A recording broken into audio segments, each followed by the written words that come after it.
श्री गणेशाय नमः। अध्याय 11। दक्ष की तपस्या और देवी शिवा का उन्हें वरदान देना। नारद जी ने पूछा, पूज्य पिताजी, दृढ़ता पूर्वक उत्तम व्रत का पालन करने वाले दक्ष ने तपस्या करके देवी से कौन सा वर प्राप्त किया तथा वे देवी किस प्रकार दक्ष की कन्या हुई? ब्रह्मा जी ने कहा, नारद, तुम धन्य हो। इन सभी मनुष्यों के साथ भक्ति पूर्वक इस प्रसंग को सुनो। मेरी आज्ञा पाकर उत्तम बुद्धि वाले महाप्रजापति दक्ष ने क्षीर सागर के उत्तर तट पर स्थित हो देवी जगदम्बिका को पुत्री के रूप में प्राप्त करने की इच्छा तथा उनके प्रत्यक्ष दर्शन की कामना के लिए उन्हें हृदय मंदिर में विराजमान करके तपस्या प्रारंभ की। दक्ष ने मन को संयम में रखकर दृढ़ता पूर्वक कठोर व्रत का पालन करते हुए शौच संतोष आदि नियमों से युक्त हो 3000 दिव्य वर्षों तक तप किया। वे कभी जल पीकर रहते, कभी हवा पीते तो कभी सर्वथा उपास करते थे। भोजन के नाम पर कभी सूखे पत्ते चबा लेते थे।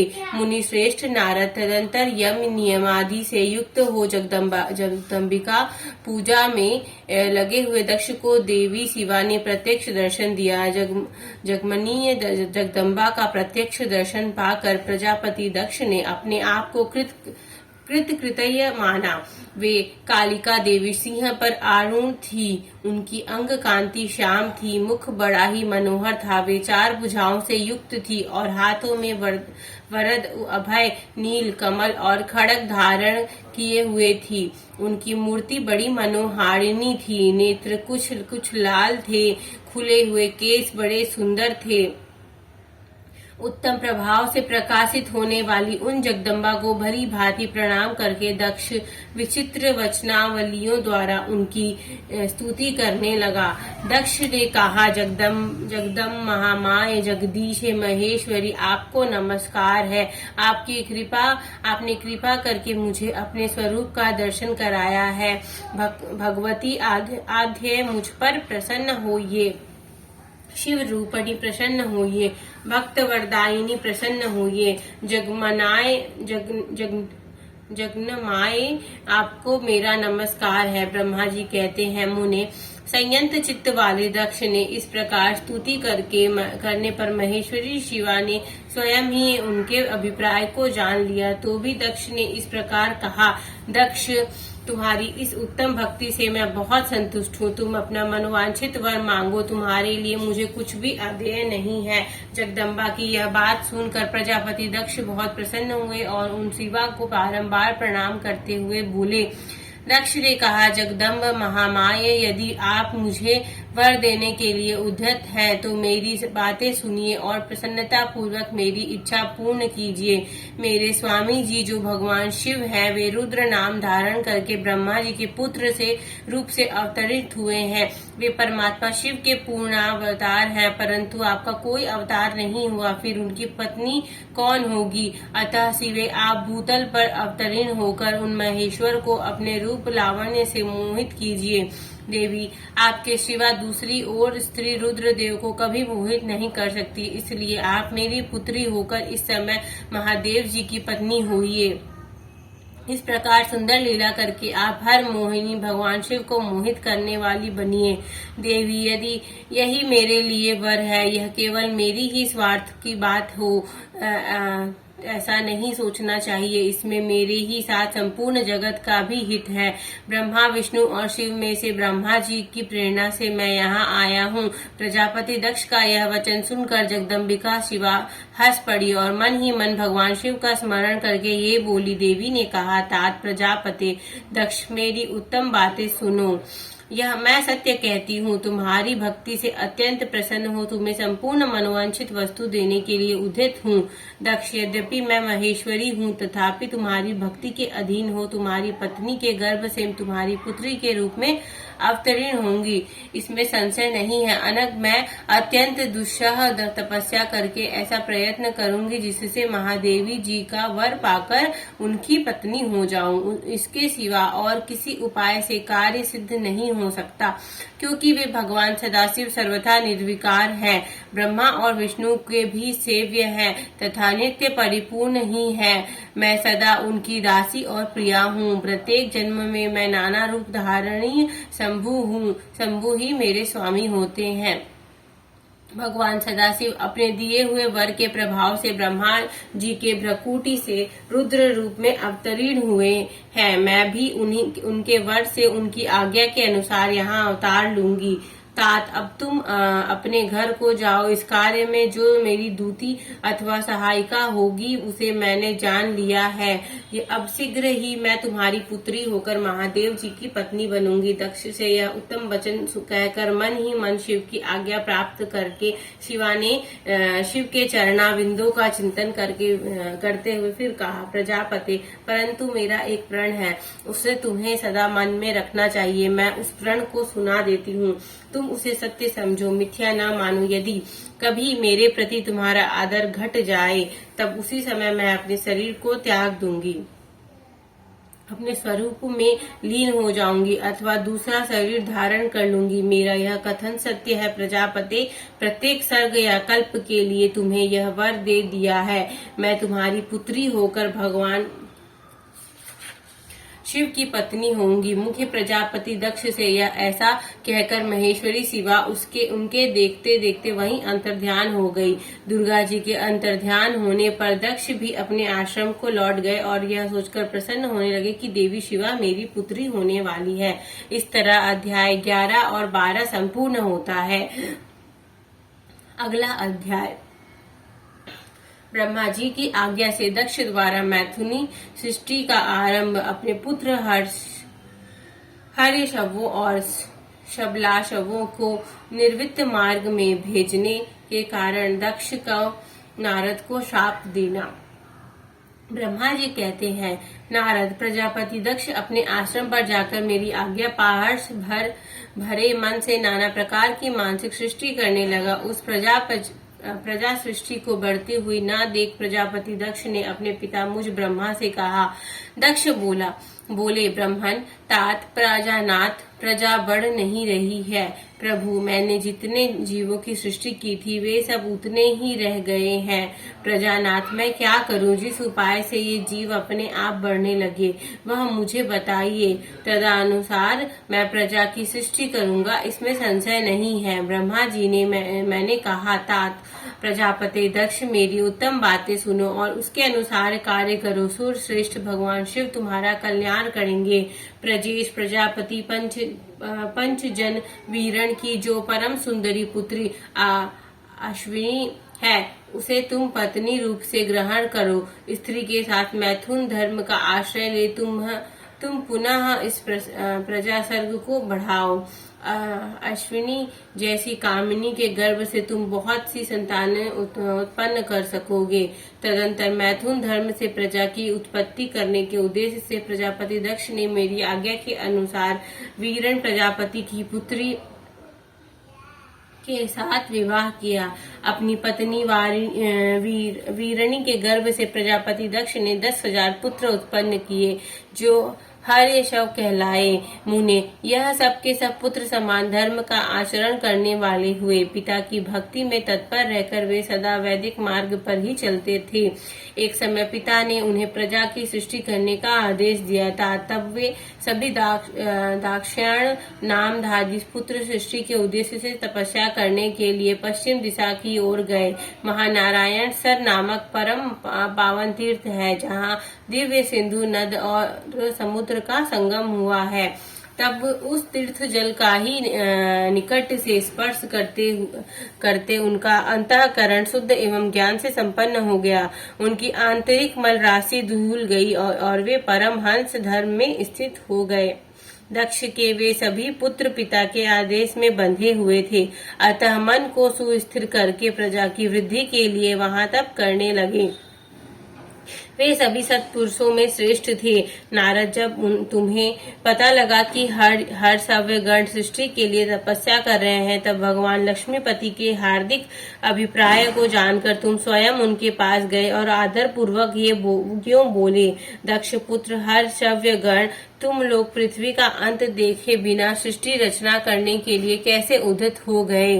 ब्रह्मा जी कहते हैं, नारद हर्षव्य आलस्य से दूर कर रहने वाले थे और जन्म काल से ही बड़े बुद्धिमान थे। वे सब के सब तुम्हारा उपयुक्त कथन सुनकर स्वयं उस पर विचार करने लगे। उन्होंने यह विचार किया कि जो उत्तम शास्त्र रूपी पिता के निर्वित्त परक आदेशों को नहीं समझता, वह केवल रज आदि गुणों पर विश्वास करने वाला पुरुष सृष्टि निर्माण का कार्य कैसे आरंभ कर सकता है। ऐसा निश्चय करके वे उत्तम बुद्धि और एक चित्त वाले दक्ष कुमार नारद को प्रणाम और उनकी परिक्रमा करके उस पथ पर चले गए जहाँ जाकर कोई वापस नहीं लौटता है। नारद, तुम भगवान शंकर के मन हो और मुने, तुम समस्त लोगों को अकेले विचारा करते हो। तुम्हारे मन में कोई विकार नहीं है, क्योंकि तुम सदा महेश्वर की मनोवृत्ति के अनुसार ही कार्य करते हो। जब बहुत समय बीत गया, तब मेरे पुत्र प्रजापति दक्ष को यह पता लगा कि मेरे सभी पुत्र नारद से शिक्षा पाकर नष्ट हो गए, मेरे हाथ से निकल गए। इससे उन्हें बड़ा दुख हुआ। वे बार बार कहने लगे, उत्तम संतानों का पिता होना शोक का ही स्थान है, क्योंकि श्रेष्ठ पुत्रों के बिछुड़ जाने से पिता को बड़ा कष्ट होता है। शिव की माया में से मोहित होने से दक्ष को पुत्र वियोग के कारण बहुत शोक होने लगा। तब मैंने आकर अपने बेटे दक्ष को बड़े प्रेम से समझाया और सांत्वना दी। दैव का विधान प्रबल होता है इत्यादि बातें बताकर उनके मन को शांत किया। मेरे सांत्वना देने पर दक्ष पुनः पंचजन कन्या अश्विनी के गर्भ से सबलाशव नामक के एक सहस्त्र पुत्र उत्पन्न किए। पिता का आदेश पाकर वे पुत्र भी प्रजा सृष्टि के लिए दृढ़ता पूर्वक प्रतिज्ञा पालन का नियम ले उसी स्थान पर गए जहां उनके सिद्धि को प्राप्त हुए बड़े भाई गए थे। नारायण सरोवर के जल का स्पर्श होने मात्र से उनके सारे पाप नष्ट हो गए। अतः अंतःकरण से में शुद्धता आ गई और वे उत्तम व्रत के पालक सबलाशव ब्रह्म प्रणव का जप करते हुए वहां बड़ी भारी तपस्या करने लगे। उन्हें प्रजा सृष्टि के लिए उद्धत जान तुम पुनः पहले की ही भांति ईश्वरीय गति का स्मरण करते हुए उनके पास गए और वही बात कहने लगे जो उनके भाइयों से पहले कह चुके थे। मुने, तुम्हारा दर्शन अमोघ है, इसलिए तुमने उनको भी भाइयों का ही मार्ग दिखाया। अतः वे भाइयों के ही पथ पर उद्धर्व गति को प्राप्त हुए। उसी समय प्रजापति दक्ष को बहुत से उत्पात दिखाई दिए। इससे मेरे पुत्र दक्ष को बड़ा विस्मय हुआ और वे मन ही मन दुखी हुए। फिर उन्होंने पूर्ववत तुम्हारी ही करतूत से अपने पुत्रों का नाश हुआ सुना। इससे उन्हें बड़ा आश्चर्य हुआ। वे पुत्र शोक से मूर्छित हो अत्यंत कष्ट का अनुभव करने लगे। फिर दक्ष ने तुम पर बड़ा क्रोध किया और कहा, यह नारद बड़ा दुष्ट है। देववश उसी समय तुम दक्ष पर अनुग्रह करने के लिए वहां आ पहुंचे। तुम्हें देखते ही शोकावेश से युक्त हुए दक्ष के ओठ रोष से फड़कने लगे। तुम्हें सामने पाकर वे धिक्कारने लगे और निंदा करने लगे। दक्ष ने कहा, ओ नीच, तुमने यह क्या किया? तुमने झूठे साधुओं का बाना पहन रखा है, इसी के द्वारा ठग कर हमारे भोले भाले बालकों को तुमने भिक्षाओं का मार्ग दिखाया है। यह अच्छा नहीं किया। तुम निर्दय और शठ हो, इसलिए तुमने हमारे उन बालकों को जो अभी ऋषिगण देव ऋण और पितृ ऋण से मुक्त नहीं हो पाए थे, लोक परलोक दोनों के श्रेय का नाश कर डाला।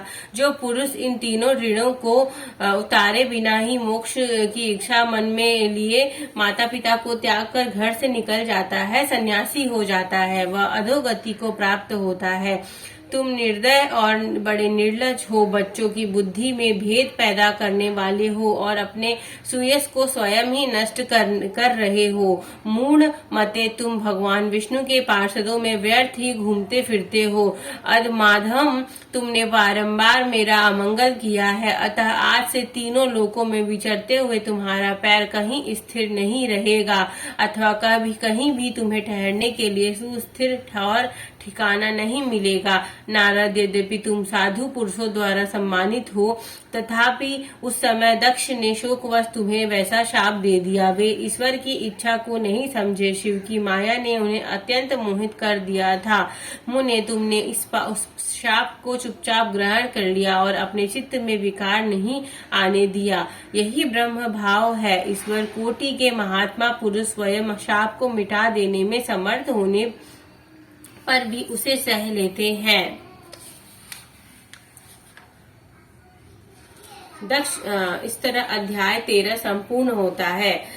अगला अध्याय, दक्ष की 60 कन्याओं का विवाह। दक्ष और वाणिनी के यहाँ देवी शिवा का अवतार। दक्ष द्वारा उनकी स्तुति तथा सती के सद्गुणों एवं चेष्टाओं से माता पिता की प्रसन्नता।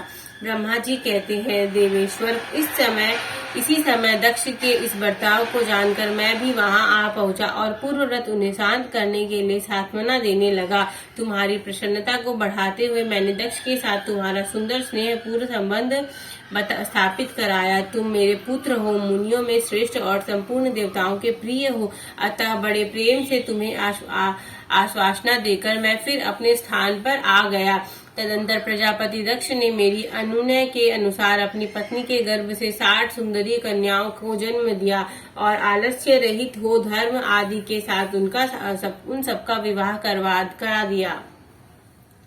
मुनीश्वर, मैं उसी प्रसंग को बड़े प्रेम से कह रहा हूँ, तुम सुनो। मैंने दक्ष ने अपनी 10 कन्या विधि पूर्वक धर्म को ब्याह दी, 13 कन्याएं कश्यप मुनि को ब्याह दी, 27 कन्याओं का विवाह चंद्रमा के साथ कर दिया।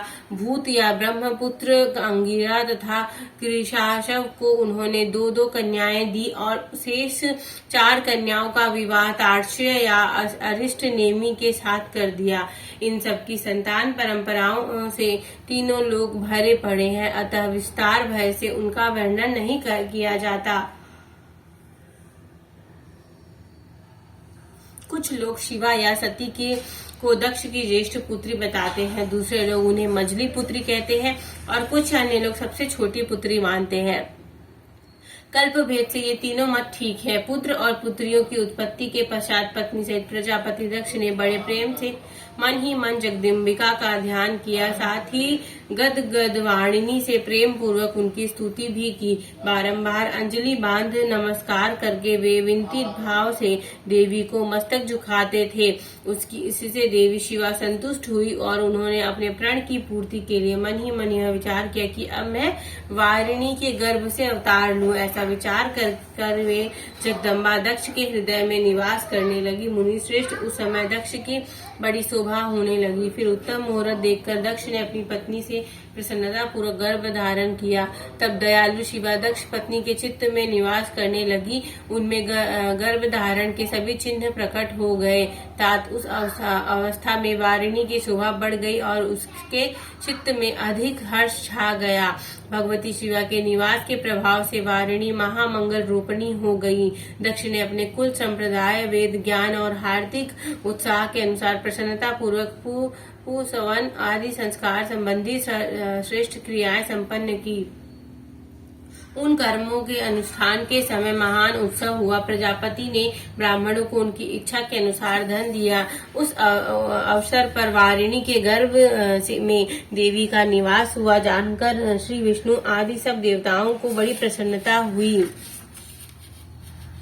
उन सब ने वहां आकर जगदम्बा का स्तवन किया और समस्त लोगों का उपकार करने वाली देवी शिवा को बारंबार प्रणाम किया। वे सब देवता प्रसन्नचित हो दक्ष प्रजापति और वारिणी की भूरी प्रशंसा करके अपने अपने स्थान को लौट गए। नारद, अब 9 महीने बीत गए। तब लौकिक गति का निर्वाह कराकर 10वें महीने के पूर्ण होने पर चंद्रमा आदि ग्रहों तथा ताराओं की अनुकूलता से युक्त सुखद मुहूर्त में देवी शिवा शीघ्र ही अपनी माता के सामने प्रकट हुई। उनके अवतार लेते ही प्रजापति दक्ष बड़े प्रसन्न हुए और उन्हें महान तेज से देदीप्यमान देख उनके मन में यह विश्वास हो गया कि साक्षात वे शिवा देवी ही मेरी पुत्री के रूप में प्रकट हुई हैं। उस समय आकाश में फूलों की वर्षा होने लगी और मेघ जल बरसने लगे। मुनीश्वर सती के जन्म लेते ही संपूर्ण दिशाओं में तत्काल शांति छा गई। देवता आकाश में खड़े हो मांगलिक बाजे बजाने लगे। अग्निशालाओं की बुझी हुई अग्नियां सहसा प्रज्वलित हो उठी और सब कुछ परम मंगलमय हो गया। वारिणी के गर्भ से साक्षात जगदम्बा को प्रकट हुई दक्ष ने दोनों हाथ जोड़कर नमस्कार किया और बड़े भक्ति भाव से उनकी बड़ी स्तुति की। बुद्धिमान दक्ष के स्तुति करने पर जगन्माता शिवा उस समय दक्ष से इस प्रकार बोली जिससे माता वारिणी न सुन सके। देवी बोली, प्रजापते, तुमने पहले पुत्री रूप में मुझे प्राप्त करने के लिए मेरी आराधना की थी। तुम्हारा वह मनोरथ आज सिद्ध हो गया। अब तुम उस तपस्या के फल को ग्रहण करो। उस समय दक्ष से ऐसा कहकर देवी ने अपनी माया से शिशु रूप धारण कर लिया और सैश्वा भाव प्रकट करती हुई वे वहां रोने लगी। उस बालिका का रोदन सुनकर सभी स्त्रियां और दासियां बड़े वेग से प्रसन्नता पूर्वक वहां आ पहुंची।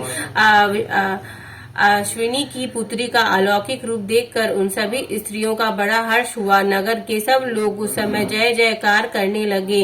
गीत और वाद्यों के साथ बड़ा भारी उत्सव होने लगा। पुत्री का मनोहर मुख देखकर सबको बड़ी ही प्रसन्नता हुई। दक्ष ने वैदिक और गुलोचित आचार का विधि पूर्वक अनुष्ठान किया, ब्राह्मणों को दान दिया और दूसरों को भी धन बांटा। सब और यथोचित गान और नृत्य होने लगा। भांति भांति के मंगल कृतियों के साथ बहुत से बाजे बजने लगे। हद होती है। उस समय दक्ष ने समस्त सद्गुणों की समस्त सद्गुणों की सत्ता से प्रशंसित होने वाले अपनी उस पुत्री का नाम प्रसन्नता पूर्वक उमा रखा। तदंतर संसार में लोगों की ओर से उसके और भी नाम प्रचलित किए गए जो सबके सब महान मंगलदायक और विशेषतः समस्त दुखों का नाश करने वाले हैं। वारिणी और महात्मा दक्ष अपनी पुत्री का पालन करने लगे तथा वह शुक्ल पक्ष की चंद्रकला के समान दिनों दिन बढ़ने लगी। द्विज श्रेष्ठ बाल्यावस्था में भी समस्त उत्तमोत्तम गुण उसमें उसी तरह प्रवेश करने लगे जैसे शुक्ल पक्ष के बाल चंद्रमा में भी समस्त मनोहारिणी कलाएं प्रविष्ट हो जाती हैं। दक्ष कन्या सती सखियों के बीच बैठी बैठी जब अपने भाव में निमग्न होती थी तब बारंबार भगवान शिव की मूर्ति को चित्रित करने लगती थी। मंगलमयी सती जब बाल्योचित सुंदर गीत गाती तब स्थाणु हर एवं रुद्र नाम के लेकर स्मरण शत्रु शिव का स्मरण किया करती थी। इसी तरह अध्याय 14 संपूर्ण होता है। हर हर महादेव की जय, काशी विश्वनाथ की जय, हर हर शंभू।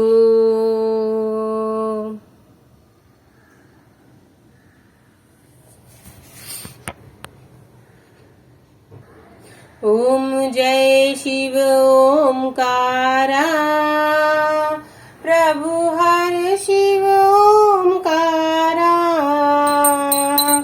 ब्रह्मा विष्णु सदा शिव अर्धांगी धारा। ओम जय शिव ओमकारा, एकानन चतुरानन पंचानन राजे, हंसासन गरुणासन विश्ववाहन साजे। ओम जय शिव ओमकारा, दो भुज चार चतुर्भुज दस भुज अति सोहे, त्रिगुण रूप निरखता त्रिभुवन जन मोहे। ओम जय शिव ओमकारा, अक्षमाला बनमाला रुंडमाला धारी, चंद्र मृग मद सोहे भोले शशिधारी। ओम जय शिव ओमकारा, श्वेतांबर पीतांबर बागंबर अंगे सनकादिक गरुणादिक भूतादिक संगे। ओम जय शिव ओंकारा करके मध्य कमंडलु चक्र त्रिशूल धरता जग करता जग भरता जग पालन करता। ओम जय शिव ओंकारा ब्रह्मा विष्णु सदा शिव जानत अविवेका प्रणवाक्षर मध्ये ये तीनों एका। ओम जय शिव ओंकारा काशी में विश्वनाथ विराजत नंदी ब्रह्मचारी नित्य उठी भोग लगावत महिमाति भारी। ओम जय शिव ओंकारा त्रिगुण शिव जी की आरती जो कोई नर गावे कहत शिवानंद स्वामी मन वांछित फल पावे। ओम जय शिव ओंकारा बोलो हर हर महादेव की जय पार्वती पते की जय। कर्पूर गौरम करुणावतारम संसार सारम भुजगेन्द्रहारम सदा वसन्तं हृदयारविन्दे भवं भवानी सहितं नमामि।